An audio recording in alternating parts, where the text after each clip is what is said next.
Здравствуйте, Козероги! Сегодняшний таро-прогноз мы делаем для вашего знака зодиака, и нас интересует неделя с 5 по 11 января. Давайте посмотрим, что же Козерогов ожидает, что интересного происходит у вас, какие карты вам выпадут, что же интересного вас ждет в этот отрезок времени.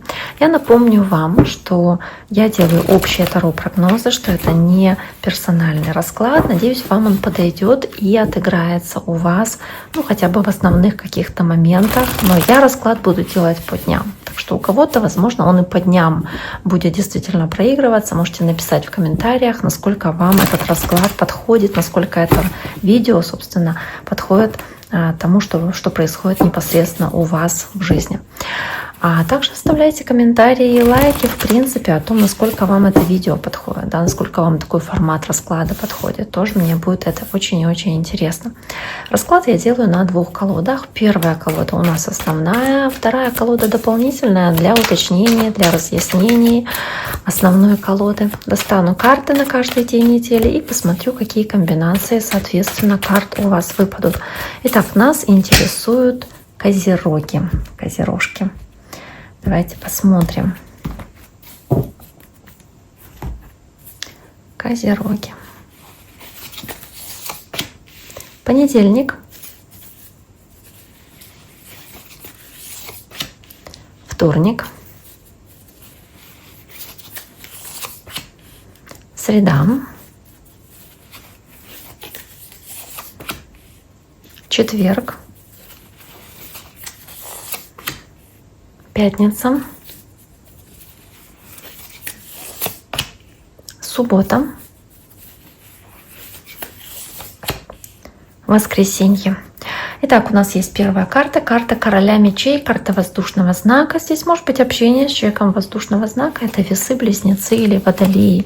Также здесь и 8 жезлов. То есть здесь также еще есть такая спонтанность, импульсивность, может быть, по королю мечей. Хотя, знаете, тут все-таки не про импульсивность, это не огненная стихия, это воздушная стихия, это идея, это мысль, это что-то, что приходит к вам как решение быстрое, возможно, какая-то идея, которую хочется воплощать в жизнь. Это по королю мечей ваше желание ответственно что-то выполнять, делать, контролировать то, что в вашей жизни происходит. И при этом вы здесь, выполняя какие-то задачи, добиваетесь хорошего прогресса, но при этом вы очень деятельны, очень активны, очень ответственны, стараетесь делать, не сидеть на месте, выполнять какие-то задачи здесь, и по мечам делаете это очень смело. Карта тройка мечей, дальше карта страдания называется, карта разбитого сердца или каких-то трудностей, которые у вас могут возникать. Собственно, возможно, какой-то конфликт возникает или какое-то неприятное событие разбивает вам сердце. 8 мечей, начинаете себя накручивать, очень много думать, проигрывать какие-то негативные сценарии в своей голове, и, возможно, здесь кто-то что-то о вас говорит плохое, и вы чувствуете, что наговаривают на вас, может быть, вызывает у вас чувство слабости, то, что, не знаю, проблема какая-то со здоровьем, или головная боль, или какие-то препятствия возникают, которые вас приостанавливают в ваших целях, и у вас появляется чувство ожидания такой неудачи, что я не смогу, не справлюсь, не получится, не сделаю, что-то такое идет не так, как вы себе планировали. И карта Луна, очень много сомнений, очень много страхов, много переживаний по карте Луна, что я может быть, не справлюсь, из-за меня нехватка сил, ресурсов, может быть, энергии, или кто-то может обмануть, или что-то может пойти опять не запланировано, или какие-то подводные камни могут появиться там, где их не должно было быть. То есть по карте Луна такие моменты могут быть. Причем карта Луна, она о многом говорит. Может говорить даже и о каких-то женских делах, о мыслях о беременности или каких-то вопросах фертильности.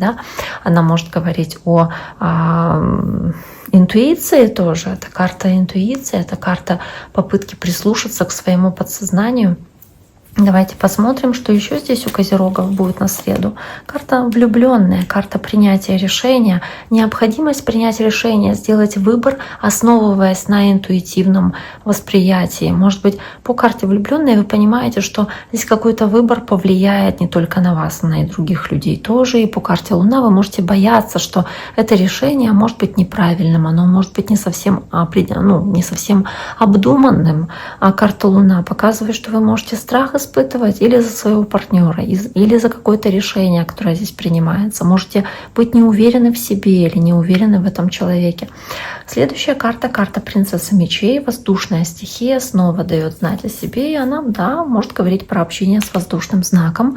Это весы, близнецы или водолеи, а также принцесса мечей — это все, что касается изучения какого бы то ни было вопроса, попытки разобраться в чем-то детально, а также желание использовать какие-то шансы, которые вам даются, какие-то возможности использовать и быть решительными и смелыми, чтобы, увидев подходящую возможность, не упустить ее, не потерять, а ухватиться вовремя, как будто бы оказаться в нужном месте, в нужное время и не потерять какой-то шанс хороший.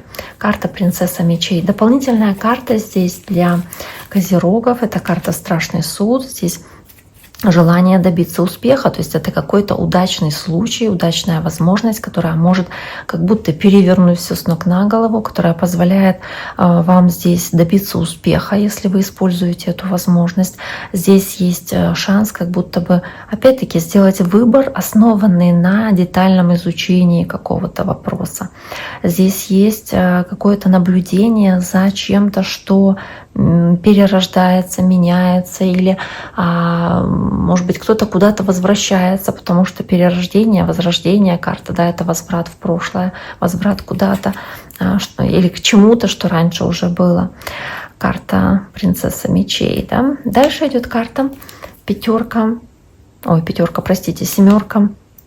мечей. И вот, собственно, здесь снова-таки акцент на какую-то неуверенность и страхе. Карта Луна у нас была, и семерка мечей — боязнь, что вы чего-то не знаете, что от вас что-то скрыто, боязнь, что вы не всей информацией владеете, что, возможно, здесь по семерке мечей что-то не получится, или кто-то предаст, или вот что-то сложится не так, как вы себе спланировали, как вы себе придумали. То есть появляются какие-то переживания, связанные с этим. И по рыцарю жезлов, несмотря на эти переживания и страхи, вы как будто готовы рискнуть.